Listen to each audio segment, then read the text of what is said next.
Fala pessoal, tudo bem? Meu nome é Túlio. No vídeo de hoje a gente vai conversar um pouquinho sobre o Galg 11, um fundo do setor de logística que renovou suas mínimas históricas no dia que eu estou gravando o vídeo, 13 de abril. E eu vou comentar aqui se tem algum problema, algum ponto de atenção, por que o fundo está caindo. Quero comentar um pouquinho com vocês sobre custo de oportunidade e spread da NTNB. Tá? Bom, começando aqui então o vídeo, a gente vê que no fechamento do mês, a cota estava em 8,27, ela caiu mais, chegou acho que em 8,11, pela última vez que eu vi. O yield dela já tá, o yield do fundo já está em 1% ao mês, superando aqui os 12% com essa queda recente.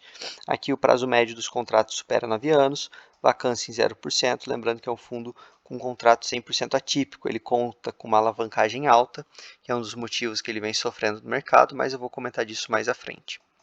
Então aqui começando os comentários do gestor, é interessante até rir um pouco quando estava lendo esse relatório.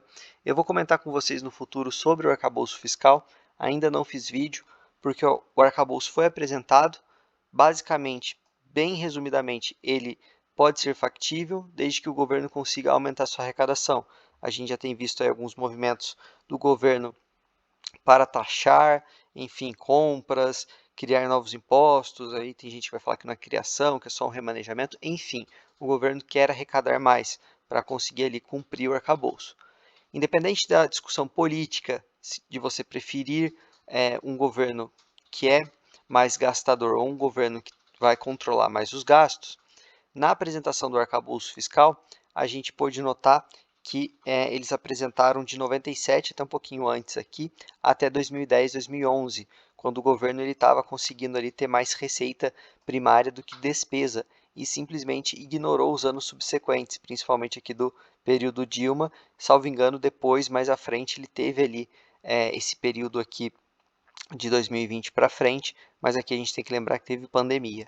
Engraçado que ele simplesmente estava ignorando aqui os anos do governo Dilma, onde a gente teve uma crise bem alta. Bom, independente disso, vai ser um tema lá para o arcabouço fiscal. Achei interessante o gestor colocar aqui, e ele comenta um pouco aqui, né, sobre essa queda de braço do governo federal com o Banco Central, também do arcabouço. E por que eu estou falando disso? Porque esse último parágrafo, sim, é muito interessante. Ele entende que o fim do ciclo de alta de juros se torna complexo e as projeções já apontam para um cenário de redução mais lento. Então ele está vendo que vai ter uma redução, só que mais lenta, e ele continua. Com essa realidade, o mercado de FIIs tem sofrido nos últimos meses com redução de liquidez e perda de valor. Isso é um fato. É, convido vocês a abrir o home broker, abre ali o book de qualquer fundo e observa a liquidez, observa as ofertas de compra e venda. Elas são muito pequenas, o volume está pequeno.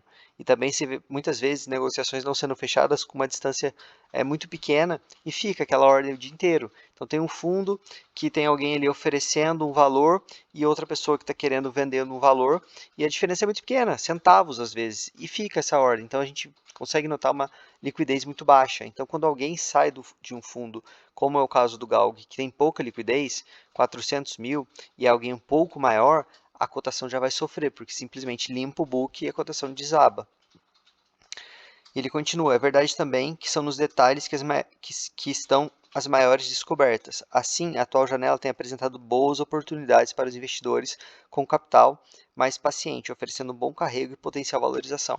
Isso é fato. Eu fiz um vídeo ontem, vou deixar marcado para vocês um vídeo bem legal falando sobre como fazer a bola de neve, os juros compostos, eles acontecerem mais rápido, como você pode fazer essa bola girar mais rápido.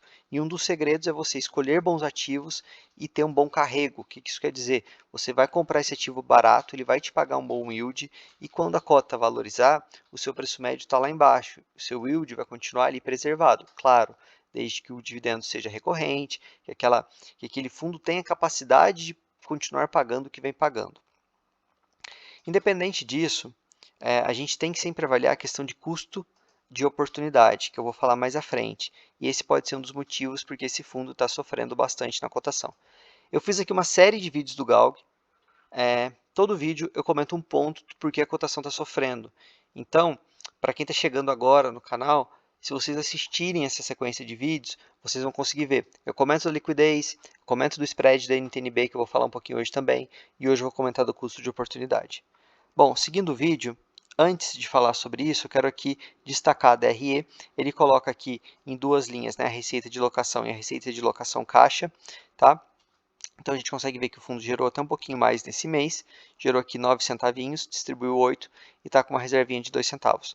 Ele explica aqui, é normal essa flutuação, tá? Então está tudo tranquilo quanto ao rendimento do fundo. Lembrando que é um fundo alavancado, entretanto os contratos são atípicos e a dívida está super bem casada. Claro, contrato atípico é a prova de balas? Não. Se o inquilino tiver problema, falir, não adianta o contrato ser atípico, mas a princípio é uma alavancagem que está bem casada. Só que por se tratar de uma alavancagem é sempre um risco. Vai que o inquilino quebra, por exemplo, e não consegue ali, enfim, acessar as garantias de uma forma rápida. Você vai ter um problema. Então, por isso a cotação sofre. Pessoal, se vocês estiverem gostando do conteúdo, deixa o like. Estou me esforçando bastante para trazer 2 vídeos por dia. Lembrando, batendo 1000 inscritos, vai ter um conteúdo exclusivo lá no Telegram. Bom, falando um pouquinho sobre a spread entre o fundo imobiliário e a NTNB. O que é isso? A gente tem ali títulos públicos, certo? E aqui ele está usando a NTNB de 2035, que ela vai te pagar um valor de correção e mais um cupom, tá?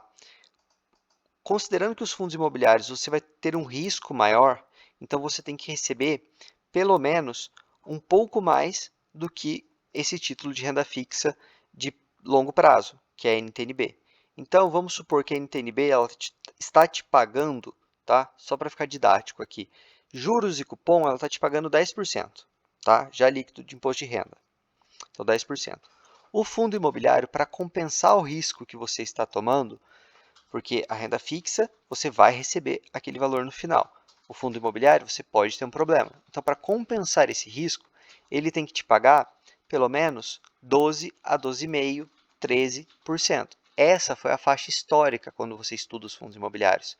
Existe um spread de 2 a 3% entre o título de renda fixa de longo prazo e o fundo imobiliário.